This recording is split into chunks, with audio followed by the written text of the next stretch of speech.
Presets can be used to save your workflow for a specific topic, such as origins and insertions of forearm muscles. Once you've created the view you wish to save, tap the preset icon, then tap the gear icon, and then tap Save Preset. It will prompt you to enter a number for your preset. You can enter a new number or overwrite an existing number.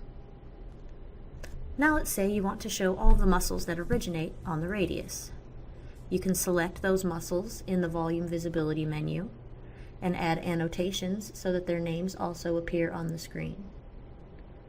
You can then rotate the specimen so that it's in the position that is best for viewing those muscles, and then save that as a preset. Again, you're going to click the preset icon, the gear, Save Preset, enter a number, and hit the check mark. You could also create a preset for muscles that insert onto the radius, which we can see here. Once you've generated all your presets, you'll want to save them to a more permanent location. Within the preset menu, you can select individual presets by clicking on the number next to the name of each preset, or you can select all of them by clicking Select All. Tap Export VPF and choose the location where you want to save your file. Presets can only be opened in the dataset in which they were generated, so when you name your file, it's important to note not only the specific topic, but also the dataset in which it was made. Another way to save your work is to use the screen capture tool. This is helpful if you want to generate images to use in lecture or for any other purpose.